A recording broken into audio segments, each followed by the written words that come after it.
మీ business ఏదైనా మీ ఊర్లో promotion చేయాలంటే అది సుమన్ టీవీతోనే సాధ్యం. ఇప్పుడే సంప్రదించండి. నమస్తే, వెల్కమ్ టు సుమన్ టీవీ. ప్రస్తుతం ప్రముఖ మానసిక వైద్య నిపుణులు అల్లాడి సురేష్ గారు మనతో ఉన్నారు. అయితే సమాజం లోపల చిన్న వయసు నుంచి పెద్ద వయసు వారికి అనేక రకమైనటువంటి మానసిక ఒత్తిళ్లకు గురవుతూనే ఉన్నారు. విద్యార్థి దశ నుండి ఉద్యోగస్తుల వరకు, చిన్న పిల్లల నుంచి వయోవృద్ధుల వరకు మరి వారికి ఉన్నటువంటి సమస్యలను కొన్ని సమస్యలను పరిష్కారం కానిటువంటి సమస్యల్ని వారు అనేక విధాలుగా అదే రకంగా ఆలోచిస్తూ రుగ్మతలకు లోనవుతున్నారు.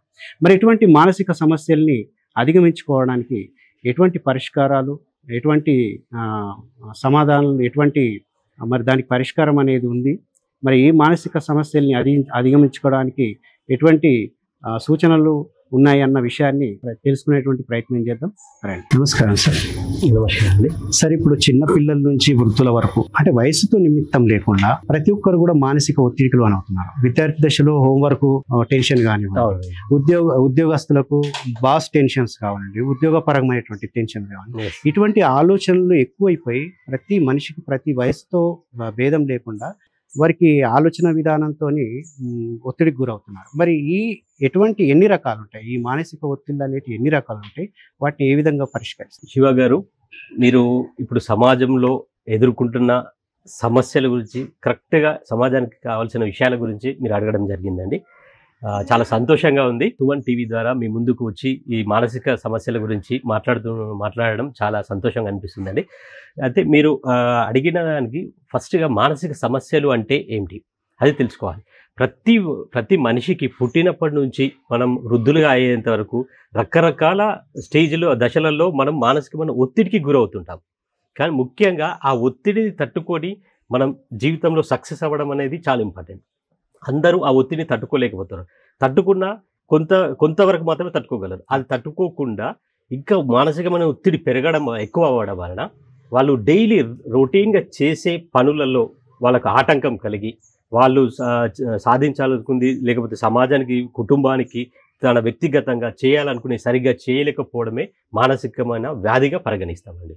సో ఇది మానసికమైన సమస్య అనేది ఇప్పుడు పుట్టిన పిల్లల నుంచి వృద్ధుల వరకు ప్రతి ఒక్కరిలో, అన్ని వయసుల వారిని, ఆడ మగ అనే తేడా లేకుండా, మరియు పిల్లలు, నడి వయసు వాళ్ళు, పెద్దలు అనే ఎవరి వయసుతో నిమిత్తం లేకుండా ప్రతి ఒక్కరిలో కనబడుతుంది. ముఖ్యంగా చిన్న పిల్లలకు వచ్చేసరికి జిద్దుతనం ఎక్కువగా ఉండడం, చిన్నపిల్లలు పెద్దవారికి ఎవరికి భయపడకుండా ఉండడం, ఒక చోట ఒక పనిని అప్పచెప్తే అది ఎక్కువసేపు ఒకే ఆటలో ఉండకుండా, నిమగ్నం అవ్వకుండా ఒక ఆట మధ్యలో వదిలేసి ఇంకో ఆటకి వెళ్ళిపోవడము, పక్కన పిల్లలతో సరదాగా గడపకుండా వాళ్ళను చికాకు పెట్టడము, వాళ్ళతో చికాకుగా ఉండడము, ఎక్కువగా ఏడవడము, చిన్నపిల్లలు బెడ్లో కూడా మూత్రం పోసుకోవడం. కొంత వయసు వచ్చిన తర్వాత 2 సంవత్సరాలు 3 సంవత్సరాల తర్వాత మామూలుగా మూత్రము మనకు టాయిలెట్ ట్రైనింగ్ అనేది వచ్చేస్తుంది. కానీ కొందరు పిల్లలు 10 సంవత్సరాలు అయిన తర్వాత కూడా రాత్రిపూట బెడ్ తడపడం అనే అలవాటు ఉంటుంది. ఇది కూడా ఒక రకమైన మానసికమైన ఒత్తిడి వల్లనే జరుగుతుంది. మరియు అలా కాకుండా చిన్నపిల్లలు గోర్లు కొరుకోవడము, మళ్ళీ అన్నం తినేటప్పుడు ఈ మధ్య కొత్తగా వచ్చింది మొబైల్ అలవాటు, మొబైల్ అడిక్షన్, ఇలాంటివి. వీటి వలన వాళ్ళకు కోపము, చికాకు పెరిగిపోవడము, పెద్దలను గౌరవించాలనే లేకపోవడము, చిన్నపిల్లలను నర్సరీ క్లాస్కి అక్కడికి పంపించిన తర్వాత క్లాసులో ఎక్కువసేపు కూర్చోలేకపోవడము, ఇలాంటివి. ప్లస్ ఇంటర్వ్యూలు వచ్చిందంటే చాలు బెంచ్లపై దూకుతూ అల్లరి చేస్తూ ఉండడము, గ్రౌండ్లో కూడా తిరగడము, దెబ్బలు పడడము, ఇలాంటివి. మరియు మట్టి తినడం అలవాటు, ఇలాంటివి కూడా మానసిక రుగ్మతలలో ఒక భాగము. మరియు వీటి వలన జ్ఞాపక శక్తి తగ్గడము, మా బాబు చదువు మీద కాన్సన్ట్రేషన్ చేయలేకపోతుండండి, మొబైల్కి అడిక్ట్ అయిపోయాడండి, లేకపోతే క్లాస్లో అల్లరి ఎక్కువ అవుతుందని స్కూల్ నుంచి కంప్లైంట్స్ వస్తున్నాయి, టీచర్స్ కంప్లైంట్ చేస్తున్నారని చెప్పడము, ఇది చిన్న పిల్లల్లో కనబడే లక్షణాలు. దీనివల్ల జ్ఞాపక శక్తి తగ్గి చదువులో వెనుకబడము, దానివలన మళ్ళీ యాంటీ సోషల్ బిహేవియర్ అనేటివి, పర్సనాలిటీ డిజార్డర్స్ అనేటివి ఉంటాయి. మానసికమైన పర్సనాలిటీ డిజార్డర్స్ కూడా డెవలప్ అయ్యే ఛాన్సెస్ ఉంటాయి. ఇది ఒకటే కాకుండా నడి వయసుకు వచ్చేసరికి వాళ్ళు ఆందోళన, గుబులు, భయము, చిన్న వాటికే చిన్న ఒత్తిడి వచ్చినా తట్టుకోలేరు. వాళ్ళు చిన్నప్పటి నుంచి వాళ్ళు పుట్టి పెరిగిన పరిస్థితులను బట్టి వాళ్ళకి ఎగ్జామ్లో ఒక 2 మార్క్స్ తక్కువ వచ్చినా, లేకపోతే పక్క పిల్లడు ఏదో అన్నాడని చెప్పేసి అతనికి మంచి బుక్స్ ఉన్నాయి, నాకు మంచి బుక్స్ లేవు, తనకు హైట్ ఎక్కువ పెరుగుతున్నాడు, నేను ఎక్కువ పెరగట్లేదు అని కంపేర్ చేసుకోవడం, ఇలాంటి వాటిని కూడా తట్టుకోలేక చిన్న పిల్లలు కూడా సూసైడ్ అటెంప్ట్స్ ఈ మధ్య పెరిగిపోయాయి. ఇది కూడా ఒక రకమైన మానసికమైన ఇబ్బంది. వీటికి కూడా చాలా రకమైన ట్రీట్మెంట్స్, అంటే మానసికమైన వ్యాధులకు రకరకాల ట్రీట్మెంట్స్ ఉన్నాయి. ఒకటి మందుల ద్వారా నయం చేయొచ్చు, లేదంటే సైకోథెరపీ అని ఉంటాయి, కౌన్సిలింగ్ సెషన్స్ ఉంటాయి. ఈ కౌన్సిలింగ్ సెషన్స్ ద్వారా కూడా నయం చేయొచ్చు. పేరెంట్స్ కౌన్సిలింగ్ చేయొచ్చు. పేరెంటింగ్ అంటే పిల్లల్ని ఎలా పెంచాలి అనేది పేరెంట్స్కి గైడ్ లైన్స్ ఇచ్చి వాటి ద్వారా కూడా ఇలాంటి సమస్యలను అధిగమించవచ్చు. మళ్ళీ నడి వయసుకు వచ్చేసరికి నడి వయసులో పిల్లలు నాకు పింపుల్స్ అవుతున్నాయి, నాకు జుట్టు రాలిపోతుంది, పొట్టు వచ్చింది, ఇలాంటి వాటితో కూడా కంపేర్ చేసుకొని చదువు మీద శ్రద్ధ తగ్గించుకొని స్ట్రెస్కు గురవుతున్నారు. అది కూడా ఒక రకమైన మానసికమైన వ్యాధి. దీంట్లో కూడా ఇంకా ఓసిడి అనే వ్యాధి ఉంటుంది, అంటే అబ్సెసివ్ కంపల్సివ్ డిజార్డర్. ఒకే ఆలోచన విపరీతంగా వాళ్ళకేంటి, ఎవరితోనో కంపేర్ చేసుకుంటారు, జుట్టు నాది రాలిపోతుంది అని చెప్పేసి, అది జుట్టు పెరగట్లేదు దాని గురించి ఎక్కువ మదనపడి దానివల్ల స్లీప్ డిస్టర్బెన్సెస్, నిద్ర, ఫ్యాట్ గా ఉన్న పిల్లలు, ఒబేసిటీ. ఈ మధ్య జంక్ ఫుడ్ ఎక్కువ అలవాటు అయిపోయింది కదా, ఉన్న వాళ్ళని కంపేర్ చేసుకోవడం, నల్లగా ఉన్న పిల్లలు తెల్లగా ఉన్న వారిని కంపేర్ చేసుకోవడం, ఆ విధంగా మానసిక ఒత్తిడికి లోనవుతారు. మట్టి తినడం కానీ, యూరిన్ పోసుకోవడం కానీ, ఇవి కూడా మానసికమైన వ్యాధిలో ఒక భాగం. మానసికమైన ఒత్తిడిలో ఉన్నప్పుడు మాత్రమే ఇలాంటివి జరిగే అవకాశాలు ఎక్కువ ఉంటాయి. వాటి వల్ల మళ్ళీ ఇంకా అనార్థాలు పెరుగుతాయి. మట్టి తినడం వల్ల వాళ్ళ కడుపులో ఇన్ఫెక్షన్స్, వామ్స్, నట్టలు, ప్రతి శారీరకమైన ఇబ్బందికి ముందు మానసికమైన ఇబ్బంది ఖచ్చితంగా ఉంటుంది. సార్, ఇప్పుడు చాలా తక్కువ వయసులో సూసైడ్ అటెంప్ట్ చేస్తున్నారు. అంటే ఒకప్పుడు చూస్తే ఒత్తిడికి లోను కాకుండా పెద్దలు కొట్టినా కూడా పనిష్మెంట్ తట్టుకునేటువంటి కెపాసిటీ ఉండేవాళ్ళు ఒకప్పుడు జనరేషన్. కానీ ఇప్పుడు జనరేషన్ పెరుగుతున్న కొద్దీ అంటే చిన్న వయసులో కూడా ఎక్కువ ఒత్తిడికి తట్టుకోలేకుండా మార్కులు తక్కువ వచ్చినా సూసైడ్ చేసుకుంటున్నారు. పేరెంట్స్ మందలించినా సూసైడ్ చేసుకుంటున్నారు. మరి దీనికి కారణం ఏంటంటారు? వాళ్ళ పేరెంట్స్ లోపమా, లేదంటే ఉపాధ్యాయుల లోపమా? దీనికి సమాధానం. మంచి ప్రశ్న అడిగారండి.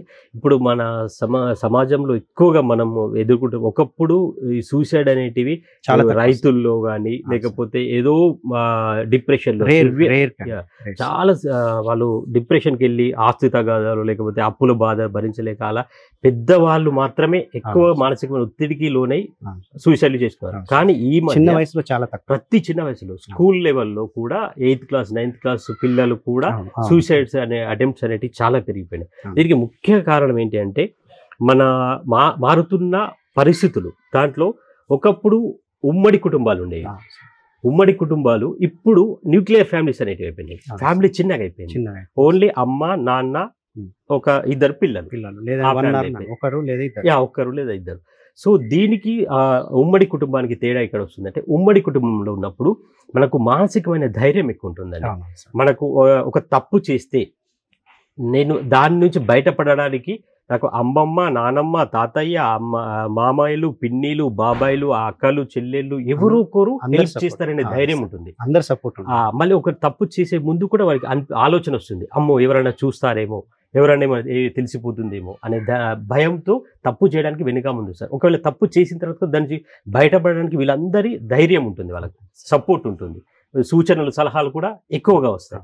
కానీ ఈ న్యూక్లియర్ ఫ్యామిలీ వచ్చేసరికి వీళ్ళకు ఈ రిలేషన్స్, ఈ ఎమోషన్స్ అని తగ్గిపోయి ఓన్లీ అమ్మ, నాన్న, చదువు, ఇంకో బయట ఇలాంటివి ఉండవు.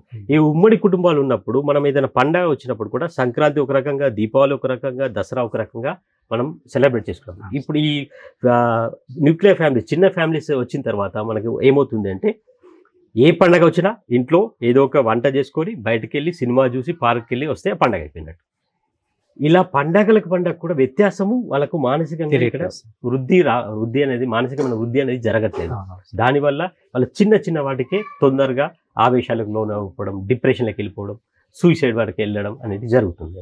సార్, ముఖ్యంగా విద్యార్థులకు అంటే మార్కుల కోసం ఒత్తిడి, తర్వాత ర్యాంకుల కోసం ఒత్తిడి, పేరెంట్స్ వైపు నుంచి ఒకవైపు, మళ్ళీ టీచర్స్ వైపు నుంచి ఒకవైపు, ఇట్లాంటి ఒత్తిళ్లకు గురవుతున్నటువంటి విద్యార్థులకు మీరు ఇచ్చేటువంటి సలహాలు ఏంటి? విద్యార్థుల్లో ఈ మధ్య ఎక్కువ చూస్తున్నామండి, చిన్న పిల్లలు 7th class, 8th class, 9th class అలాంటి పిల్లలు కూడా హాస్టల్లో ఉండి వాళ్ళు ఒత్తిడికి ఎక్కువ గురయ్యి, చాలామంది చిన్న పిల్లలు కూడా దురలవాట్లకు, చెడు అలవాట్లకు బానిస అవ్వడము, మరియు ఆత్మహత్య ఆలోచనలు పెరిగిపోవడము, డిప్రెషన్ గురి అవ్వడం చాలామందిని ఈ మధ్య మేము గమనిస్తున్నామండి మాకు వస్తున్న పేషెంట్లలో. దీనికి ఎక్కువగా వాళ్ళు చేయాల్సిన చిన్న వాళ్ళ లైఫ్ స్టైల్ మోడిఫికేషన్స్ అంటాం. అంటే వాళ్ళు చేస్తున్న రొటీన్ జీవితం, వాళ్ళు రోజు చేసే పనులలో చిన్న తేడాలు చేసుకుంటూ ఒక పద్ధతి ప్రకారం అంటే టైం మేనేజ్మెంట్ కానీ స్ట్రెస్ మేనేజ్మెంట్ కానీ కొన్ని టెక్నిక్స్ ఉంటాయండి. మనకు ఆ చిన్న చిన్న టెక్నిక్స్ను ఫాలో అవద్దు. టైం మేనేజ్మెంట్ అంటే చాలామంది చెప్తుంటారు, కానీ అది ఒక పద్ధతి ప్రకారం చేసుకోవాలి. ఫస్ట్ ఎలా అంటే మనం ఇప్పుడు ఇప్పుడు ఉన్న కాలంలో మనం ఒక రోజుని 24 గంటలను ఎలా యూజ్ చేసుకుంటున్నాం, ఎలా వాడుకుంటున్నాం అనేది మనం ఒక డైరీలో రాసుకోగలగాలి. మరియు అందులో దేనికి ప్రయారిటీ ఇవ్వాలి, చదువుకా, మొబైల్ ఫోన్లకా, సినిమాలకా, పేరెంట్స్గా, ఫ్రెండ్స్గా అనేది ప్రయారిటీ చేసుకోవాలి. ఫస్ట్ వచ్చేసేసి current pattern of time use, ఇప్పుడు టైంను ఎలా వాడుకుంటున్నాం, దాంట్లో దేనికి ప్రయారిటీ ఇవ్వగలుగుతున్నాం. 24 గంటల్లో 8 గంటల నిద్రకి, 8 గంటలు తినడానికి, అలా 8 గంటలు ఇంకో దానికి, అలా దేనికి ఎక్కువ టైం ఇస్తున్నాం అనేది ఒకటి ప్రయారిటైజ్ అనేది చేసుకోవాలండి. సెకండ్, తర్వాత వచ్చేసేసి ఈ ప్రయారిటైజ్ చేసుకొని గోల్ సెట్ చేసుకోవాలి. చిన్న చిన్న గోల్స్ సెట్ చేసుకోవాలి.